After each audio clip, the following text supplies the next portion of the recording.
Praise lord అందరికీ. రండి వాక్యంలోకి వెళ్దాం. మార్కు సువార్త 5వ అధ్యాయము 34వ వచనం నేను చదువుతాను. నేనైతే నా హిందీ బైబిల్లో చదువుతాను, మీరు మీ తెలుగు బైబిల్లో కూడా మీరు చదువుకోవచ్చు. 34వ వచనం. उसने कहा, पुत्री तेरे विश्वास ने तुझे चंगा किया, कुशल से जा और अपनी इस बीमारी से बची रह.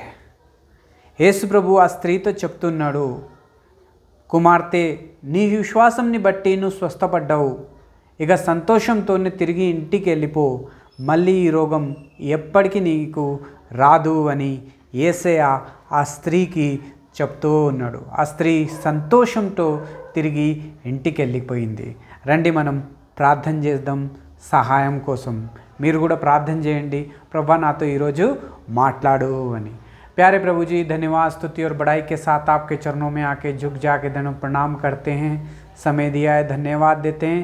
पढ़े गए वचन पे आशीष करें, हमसे बात करें और जो भी वचन सुने उसके जीवन में आशीष करें और सारी कमी घटियों को पूरा करें. प्रभु यीशु मसीह को जानने के लिए सहायता और मदद करें और पवित्र आत्मा से भर के प्रभु जी वो चल सके, सहायता और मदद करे, इंकरेज हो सके, सहायता और मदद करे. मैं भी खड़ा हूँ, मैं भी अपने बुद्धि और ज्ञान के साथ नहीं प्रभु जी, पवित्र आत्मा से भर के प्रभु जी इस वचन को प्रभु जी मैं सुना सकूँ. प्रभु जी आप मेरी भी सहायता और मदद करें. हमारी प्रार्थना विनती को प्रभु यीशु मसीह के नाम से मांगते हैं, आमीन. మార్కు సువార్త 5వ అధ్యాయము 25 నుంచి 34 వరకు మనము ధ్యానం చేయబోతున్నాం. మనందరికీ ఈ స్టోరీ చాలా బాగా తెలుసు, చాలామందికి ఈ స్టోరీ చాలా బాగా తెలుసు. ఈరోజు శుక్రవారం, ఈరోజు ఉపవాస ప్రార్థన రోజు. చాలామంది ఉపవాస ప్రార్థన ఈరోజు ఉంటారు, చాలా మంచిది. చాలామంది వారంకి ఒకసారి ఉంటారు, 2 సార్లు ఉంటారు. చాలామంది ఉపవాసం ఉంటేనే ఉంటారు. కానీ ఉపవాసంలో ఎప్పుడైతే ఉండి మనం ప్రార్థన చేస్తామో అది చాలా బలం ఇస్తుంది, మనకి ఆత్మీయ జీవితంలో మనకి ఎదగడానికి కూడా సహాయం చేస్తుంది. ఈరోజు ఎంతోమంది అయితే ఉపవాసంగా ఉన్నారు. ఈరోజు దేవుడు వాళ్ళందరితో ఈ వాక్యం ద్వారా మాట్లాడబోతున్నాడు. ఓ బ్రదర్ అండ్ సిస్టర్, ఇక్కడ మనము మార్కు సువార్త 5వ అధ్యాయాన్ని ఈరోజు మనము ధ్యానం చేయబోతున్నాం. ఈ 5వ అధ్యాయంలో ఒక స్త్రీకి యేసయ్య చెప్తున్నాడు, కుమార్తె నీ విశ్వాసంని బట్టి నువ్వు ఈరోజు స్వస్థపడ్డావు అని. నీ విశ్వాసంని బట్టి నువ్వు స్వస్థపడ్డావు అని. అందుకే తిరిగి సంతోషంతో ఇంటికి వెళ్ళిపో, మళ్ళీ ఈ రోగం మళ్ళీ ఎప్పుడు కూడా నీకు రాదు అని యేసయ్య ఆ స్త్రీకి చెప్తూ ఉన్నాడు. ఆ స్త్రీ చాలా సంతోషంతో చాలా గంతులేసి ఇంటికి తిరిగి వెళ్ళిపోయింది. ఎందుకంటే ఆమెకి స్వస్థత జరిగింది. తిరిగి ఇంటికి సంతోషంతో వెళ్ళిపోయింది. ఎందుకంటే ఇప్పుడు ఏ డాక్టర్కి చూపించే అవసరం లేదు. ఆ స్త్రీ సంతోషంతో ఇంటికి వెళ్ళిపోయింది. ఏ డాక్టర్కి దగ్గర ఇప్పుడు చూపెట్టడానికి అప్పులు చేసే అవసరం లేదు అని. ఓ బ్రదర్ అండ్ సిస్టర్, ఎంత సంతోషము! ఇది ఎవరిచ్చిండు అంటే యేసయ్య ఇచ్చిండు ఆమెకి ఆ సంతోషం. యేసయ్య ఎలా ఇచ్చిండు ఆ సంతోషం ఆ స్త్రీకి? ఎందుకంటే ఆ స్త్రీ యేసయ్య దగ్గరికి రావడానికి ఇష్టపడ్డది. అందుకే యేసయ్య ఆమె విశ్వాసంని బట్టి ఆమెకి బాగా చేసిండు. ఓ బ్రదర్ అండ్ సిస్టర్, చాలామంది ఉపవాస ప్రార్థన ఎందుకు ఉంటారు అంటే ఏదైనా కొదువ ఉన్నప్పుడే ఉపవాస ప్రార్థనలో ఉంటారు. కొంతమందికి బాగలేకపోతే ఉపవాస ప్రార్థనలో ఉంటారు. కొంతమందికి ఏమైనా పని జరగకపోతే కూడా ఉపవాస ప్రార్థనలో ఉంటారు. ఏదైనా సరే కానీ, ఏ అవసరం ఎలాంటిదైనా సరే కానీ ఉపవాస ప్రార్థనలో మనము తప్పకుండా ఉండాలా. మన ఆత్మీయ జీవితంలో ఒకవేళ మనం ఎదగలేకపోతున్నాము అంటే కూడా మనము ఉపవాస ప్రార్థనలా ఉండొచ్చు. ఎందుకంటే ఉపవాస ప్రార్థన ఎంతో బలమైంది అని. ఓ బ్రదర్ అండ్ సిస్టర్, ఇక్కడ మనము ఒక స్త్రీకి చూస్తాం. ఆ స్త్రీకి 12 సంవత్సరాల నుంచి బ్లీడింగ్ ప్రాబ్లం ఉంది. ఈ 12 సంవత్సరాల నుంచి బ్లీడింగ్ ప్రాబ్లంతో ఆమె ఎంతో బాధపడుతుంది, సఫర్ అవుతూ ఉంది. ఓ బ్రదర్ అండ్ సిస్టర్, ఎన్నో డాక్టర్ల దగ్గర చూపిస్తూ పోయింది, ఎన్నో డాక్టర్ల దగ్గర పోతూ ఉంది. డాక్టర్లు తర్వాత డాక్టర్లు మారుస్తూనే ఉంది, పైసలు ప్రతి ఒక్క డాక్టర్లకి ఇస్తూనే ఉంది. ఉన్నదంతా కూడా అమ్మి ఆమె మొత్తము డాక్టర్లకే ఇచ్చేసింది. ఏ డాక్టర్ దగ్గర పోయినా డాక్టర్లు మాత్రం ఒకే ఒక మాట చెప్పినారు, ఈసారి ఖచ్చితంగా నువ్వు బాగైపోతావు, ఈసారి ఖచ్చితంగా నువ్వు బాగైపోతావు అని ఆ డాక్టర్లు చెప్పినప్పుడు ప్రతిసారి ఆమె వెళ్ళిపోయింది. కానీ ఆ రోగం ఎప్పుడు కూడా బాగా కాలేదు ఆమెది. ఓ బ్రదర్ అండ్ సిస్టర్, ఎన్నో మందులు వేసుకున్నా కూడా ఆ రోగం మాత్రం ఏం బాగా కాలేదు, బ్లీడింగ్ మాత్రం ఎప్పుడు కూడా ఆగనే లేదు. ఓ బ్రదర్ అండ్ సిస్టర్, ఆ బ్లీడింగ్ ప్రాబ్లంతో ఆమె ఎంతో సఫర్ అవుతూ వచ్చింది, ఎంతో బాధపడుతూ వచ్చింది, ఎంతో వీక్ అయిపోయింది. నడవలేని స్థితికి, నిలబడలేని స్థితికి ఆ స్త్రీ వచ్చేసింది. ఓ బ్రదర్ అండ్ సిస్టర్, ఈరోజు దేవుడు ఈ వాక్యంతో మాట్లాడుతూ ఉన్నాడు. ఎన్నో డాక్టర్ల దగ్గర తిరిగి, ఎన్నో వైద్యుల్ని చూపించి, ఎన్నో మందులు వేసుకొని, ఎన్నో పైసలు ఖర్చు చేసిన తర్వాత చాలా బాధపడుతూ వచ్చింది. ఓ బ్రదర్ అండ్ సిస్టర్, కానీ ఒక్కరోజు ఆమెకి తెలిసింది, మా ఊరికి యేసయ్య వస్తున్నాడు అని. అంటే యేసయ్య వస్తున్నాడు అని ఎప్పుడైతే ఆ స్త్రీకి తెలిసిందో ఎంతో సంతోషపడ్డది. అబ్బా, మా ఊరికి కూడా యేసయ్య వస్తున్నాడు, నేను కూడా యేసయ్య దగ్గరికి వెళ్తాను, నా గురించి నేను చెప్పుకుంటాను, ప్రార్థన చేయించుకుంటాను అనే ఆమె మనసులో అనుకుంది. ఓ బ్రదర్ అండ్ సిస్టర్, ఎప్పుడైతే యేసయ్య ఆ ఊరికి వచ్చిండో చాలామంది జనాలు, రోగంతో ఉన్నోళ్ళు, బాగలేనోళ్ళు అందరూ యేసయ్య దగ్గరకు వచ్చినారు ప్రార్థన చేయించుకోవడానికి, బాగా అయిపోవడానికి. ఈ స్త్రీ కూడా యేసయ్య దగ్గరికి వెళ్దామని తీర్మానం అయితే చేసుకుంది, కానీ బలం, ఆ శక్తి రెండు ఆమె దగ్గర లేదు. ఎందుకంటే ఆమె రోగం అలాంటిది కాదు, అది బ్లీడింగ్ ప్రాబ్లం ఉంది. ఆ బ్లీడింగ్ ప్రాబ్లం ఎలా అంటే అది మాత్రము కంటిన్యూగా జరుగుతూనే ఉంది. ఓ బ్రదర్ అండ్ సిస్టర్, మనం చాలాసార్లు చూస్తాం, పీరియడ్స్ వచ్చినప్పుడేమో 4-5 డేస్ వరకే ఎంతో బాధపడుతూ ఉంటారు స్త్రీలు. కానీ ఇక్కడ మనం చూస్తున్నాము, ఆ 5-6 రోజులే బాధపడితే ఎంతో బాధపడతారు. కానీ ఈమెకి 12 సంవత్సరాల నుంచి అదే ప్రాబ్లం ఉంది. ఆమె ఎంత బాధపడి ఉంటుంది అని ఒకసారి మనము ఆలోచించుకోవచ్చు కూడా. ఓ బ్రదర్ అండ్ సిస్టర్, బలం, శక్తి ఆ రెండూ లేదు ఆమె దగ్గర యేసయ్య దగ్గర పోవడానికి. కానీ ఆమెకి మనసులో ఉన్నది ఆశ, నేను యేసయ్య దగ్గరికి వెళ్తాను అని. ఓ బ్రదర్ అండ్ సిస్టర్, ఎప్పుడైతే ఆమె మనసులో ఆశ కలిగిందో అప్పుడే ఆమె సగం స్వస్థత పడ్డది.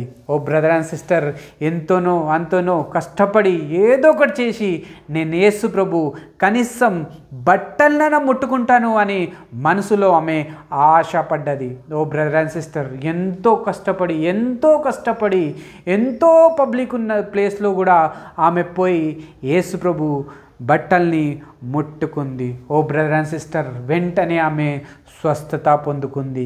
ఓ బ్రదర్ అండ్ సిస్టర్, ఈరోజు దేవుడు నీ దగ్గర, నా దగ్గర కూడా కోరుకుంటుంది ఇదే. నువ్వు కూడా ఎన్నో డాక్టర్ల దగ్గర చూపిస్తున్నావా, ఎన్నో మందులు మార్చేసినావా, పెద్ద పెద్ద డాక్టర్ల దగ్గర వెళ్ళిపోయి ఒకవేళ ఏం జరుగుతలేదు అంటే ఈరోజు దేవుడు ఈ వాక్యంతో నీతో మాట్లాడుతూ ఉన్నాడు. ఆ స్త్రీ కూడా 12 సంవత్సరాల వరకు అయ్యే డాక్టర్ల దగ్గర పోయి అలసిపోయింది. లాస్ట్కి 12 సంవత్సరాల తర్వాత ఆమె యేసయ్య దగ్గరకు వస్తాను అని తీర్మానం చేసుకుంది. పబ్లిక్ ఎంతో ఉండే, అయినా యేసు ప్రభు దగ్గర పోవాలంటే అది ఎంతో కష్టం. కనీసం ఆ మనసులో ఆ స్త్రీ మనసులో ఏం తీర్మానం చేసుకుందంటే కనీసం యేసయ్య బట్టనన ముట్టుకుంటాను అని. ఓ బ్రదర్ అండ్ సిస్టర్, ఇలాంటి విశ్వాసమే నీ దగ్గర, నా దగ్గర కూడా యేసయ్య కోరుకుంటూ ఉన్నాడు. ఓ బ్రదర్ అండ్ సిస్టర్, ఎప్పుడైతే ఆమె యేసయ్య బట్టల్ని అయితే ముట్టుకుందో వెంటనే ఆ స్త్రీ స్వస్థత పొందుకుంది. ఓ బ్రదర్ అండ్ సిస్టర్, యేసయ్య ఆమెను అడుగుతున్నాడు తెలుసుకొని, ఎవరో నన్ను ముట్టినారు, ఎవరో స్వస్థపడ్డారు, ఎవరు అని చెప్తే ఆ స్త్రీ అంతా వచ్చి యేసయ్య దగ్గర చెప్తుంది, నేను ఎట్లా ఉండే అలా ఉండే కానీ ఈరోజు బాగా అయిపోయినాను అని. స్త్రీకి యేసయ్య అడుగుతున్నాడు, నేను నీకోసం ఏం చేయాలా అని. స్త్రీ అంటుంది, నేను స్వస్థత పొందుకోవాలని కోరుకుంటున్నాను అని అన్నది. సరే, నీ విశ్వాసంనే బట్టే నువ్వు ఈరోజు స్వస్థత పొందుకున్నావు, అందుకే సంతోషంతో తిరిగి ఈరోజు ఇంటికి వెళ్ళిపో, మళ్ళీ ఈ రోగం ఎప్పటికీ నీ దగ్గరికి రాదు అని యేసయ్య ఆమెకి చెప్తూ ఉన్నాడు. ఓ బ్రదర్ అండ్ సిస్టర్, ఎన్నో డాక్టర్ల దగ్గర పోయినప్పుడు, డబ్బులు ఇచ్చినప్పుడు, మందులు తీసుకున్నప్పుడు ఏ డాక్టర్ కూడా చెప్పలేదు ఆమెకి, ఇక నువ్వు బాగా అయిపోతావు, సంతోషంతో వెళ్ళిపో, మళ్ళీ ఇది తిరిగి ఈ రోగం నీకు రాదు అని ఏ డాక్టర్ కూడా చెప్పలేదు. కానీ ఎప్పుడైతే యేసయ్య దగ్గరకు వస్తాను, యేసయ్య కనీసం బట్టలనైనా ముట్టుకుంటాను అని ఎప్పుడైతే ఆమె విశ్వాసం చూపించింది, అప్పుడే యేసయ్య ఆమెకి స్వస్థత చేసిండు, స్వస్థత ఇచ్చిండు. మళ్ళీ అన్నాడు, సంతోషంతో తిరిగి కుమార్తె ఇంటికి వెళ్ళిపో, మళ్ళీ ఈ రోగం ఎప్పటికీ నీ దగ్గర రాదు అని ఆమెకి చెప్పిండు. ఓ బ్రదర్ అండ్ సిస్టర్, ఆ స్త్రీ ఎంతో సంతోషంతో గంతులేసుకొని పాటలు పాడుతూ మహిమ చేస్తూ తిరిగి ఆమె ఇంటికి వెళ్ళిపోయింది. ఎందుకు సంతోషంతో ఆమె తిరిగి ఇంటికి వెళ్ళిపోయిందంటే ఆమె చూపించింది విశ్వాసము. ఆమె చూపించింది విశ్వాసము. యేసయ్య నన్ను బాగా చేస్తాడు అని ఆమెలో ఉండే విశ్వాసము. యేసయ్య బట్టలనైనా ముట్టుకుంటే నాకు స్వస్థత జరగదని విశ్వాసం చూపించింది. ఓ బ్రదర్ అండ్ సిస్టర్, రావడానికి చేతనైతే లేదు, బలం లేదు, శక్తి లేదు, అయినా నేను వెళ్తాను అని తీర్మానం చేసుకుంది. అందుకే ఆ స్త్రీకి స్వస్థత జరిగింది. ఓ బ్రదర్ అండ్ సిస్టర్, నువ్వు కూడా ఎలాంటి రోగంతో బాధపడుతున్నామా? రోగం ఎలాంటిదైనా ఉండని, కానీ ఈరోజు యేసయ్య నీతో మాట్లాడుతూ ఉన్నాడు. 12 సంవత్సరాల నుంచి ఆ స్త్రీ బాధపడుతుంది. ఒకవేళ నువ్వు కూడా 10 సంవత్సరాల నుంచి, 5 సంవత్సరాల నుంచి, 15 సంవత్సరాల నుంచి బాధపడుతున్నావా? డాక్టర్లకి చూపించుకుంటున్నావా? డాక్టర్ ఏం చేయలేకపోతున్నారా? అప్పుల పాలైపోయినావా? దేవుడు ఈరోజు ఈ వాక్యం ద్వారా నీతో కూడా మాట్లాడుతున్నాడు. ఆ స్త్రీ కూడా 12 సంవత్సరాల తర్వాత తీర్మానం చేసుకుంది, నేను యేసయ్య దగ్గరికి వెళ్తాను అని. ఓ బ్రదర్ అండ్ సిస్టర్, యేసయ్య నీ దగ్గర కూడా అదే కోరుకుంటున్నాడు. నువ్వు కూడా తీర్మానం చేసుకో, నేను యేసయ్య దగ్గరికి వెళ్తాను అని. చాలా రోజులైంది దేవుని మందిరానికి వెళ్తాను అని తీర్మానం చేసుకో. చాలా రోజులైంది నేను కాలేజ్ మీటింగ్కి వెళ్తలేను అని తీర్మానం చేసుకో. చాలా రోజులైంది నేను సహవాసంలో అసలు ఉండలేదు అని తీర్మానం చేసుకో. యేసయ్య నీ దగ్గర నుంచి కోరుకుంటుంది ఏంటంటే నువ్వు తీర్మానం చేసుకొని విశ్వాసం చూపియాలా. ఎంత కష్టమైనా సరే కానీ యేసయ్య సన్నిధికి ఎప్పుడైతే మనం వస్తామో సంతోషంతో తిరిగి ఇంటికి వెళ్ళిపోతాము అని యేసయ్య గ్యారంటీ ఇస్తున్నాడు. ఓ బ్రదర్ అండ్ సిస్టర్, ఈరోజు దేవుడు ఈ వాక్యంతో మనతో మాట్లాడుతూ ఉన్నాడు. నా సంగతి ఎలా ఉంది? మనం ఎలా ఉంటున్నాం? మనం ఎలా జీవిస్తున్నాం? మన విశ్వాసం ఎలా ఉంది? ఎన్నో సంవత్సరాల నుంచి దేవుని మందిరానికి వెళ్ళలేదు, ఎన్నో సంవత్సరాల నుంచి ప్రార్థన కూడా చేయలేదు, ఎన్నో సంవత్సరాల నుంచి బైబిలే చదువుకోలేదు, ఎన్నో సంవత్సరాల నుంచి నేను సహవాసంలో కూడా ఉండలేను. ఒకవేళ ఇలాంటి పరిస్థితిలో మీరుంటే ఈరోజు యేసయ్య అడుగుతున్నాడు, యేసయ్య కోరుకుంటున్నాడు, నేను నిన్ను స్వస్థతని ఇస్తాను అని, బాగా చేస్తాను అని, లేపి నిలబడతావు నువ్వు అని యేసయ్య నీ దగ్గర నుంచి కోరుకుంటున్నాడు. ఒకవేళ నువ్వు కూడా స్వస్థత పొందాలని కోరుకుంటే ఈరోజు దేవుడి వాక్యంతో మనతో మాట్లాడుతున్నాడు. రండి మనం తిరిగి దేవుని సన్నిధికి వద్దాం, దేవుని మందిరానికి వద్దాం, సహవాసంలోకి వద్దాం, ప్రార్థన చేసుకుందాం, ఉపవాస ప్రార్థన చేస్తాం. దేవుడు తప్పకుండా వింటాడు, జవాబిస్తాడు, స్వస్థత ఇస్తాడు. ఆ స్త్రీకి యేసయ్య ఒకే ఒక మాట అన్నాడు, నీ విశ్వాసంని బట్టి నువ్వు స్వస్థత పొందుకున్నావు. నీ విశ్వాసంని బట్టి మీరు కూడా స్వస్థత పొందుకుంటారు. యేసయ్య సన్నిధికి వస్తే, యేసయ్య దగ్గరికి వస్తే తిరిగి సంతోషంతో ఇంటికి వెళ్తారు. ఆ స్త్రీకి యేసయ్య చెప్తున్నాడు, ఈ రోగం మళ్ళీ నీకు ఎప్పటికీ రాదు అని చెప్తూ ఉన్నాడు. ఓ బ్రదర్ అండ్ సిస్టర్, ఈరోజు దేవుడు ఈ వాక్యంతో నీతో నాతో కూడా మాట్లాడుతూ ఉన్నాడు. ఒకవేళ దేవుడు ఈ వాక్యంతో మాట్లాడుతుంటే రండి మనం మోకరిద్దాం, ప్రార్థన చేద్దాం. ప్రభువా, నేను ఎన్నో రోజుల నుంచి బాగలేదు, నాకు ఎన్నో డాక్టర్ల దగ్గర పోయినాను, మందులు వేసుకున్నాను, కానీ బాగా కాలేదు ప్రభువా. కానీ నీ సన్నిధికి రావడానికి ఇష్టపడతలేను ప్రభువా. బైబిల్ చదువుకోవడానికి ఇష్టపడతలేను ప్రభువా. నీతో దూరం అయిపోయినాను ప్రభువా, సహవాసంతో దూరం అయిపోయినాను ప్రభువా. నన్ను క్షమించు ప్రభువా. నీ మందిరానికి వస్తాను ప్రభువా, సహవాసంలో ఉంటాను ప్రభువా, ప్రార్థన చేసుకుంటాను ప్రభువా, బైబిల్ చదువుకుంటాను ప్రభువా. నన్ను ముట్టి బాగా చేయి ప్రభువా. నేను విశ్వాసం ఉంచుతున్నాను ప్రభువా. నువ్వే స్వస్థపరిచే దేవుడు అని నేను నమ్ముతున్నాను అని ఒకవేళ ఈ ప్రార్థన చేస్తే తప్పకుండా దేవుడు ఆ ప్రార్థనని వింటాడు, జవాబిస్తాడు, నిన్ను ముట్టి బాగా చేస్తాడు. యేసయ్య సన్నిధికి వస్తే తిరిగి సంతోషంతో ఇంటికి నువ్వు కూడా వెళ్ళిపోతావు ఆ స్త్రీలాగా. దేవుడి వాక్యంతో మనతో మాట్లాడును గాక. God bless you.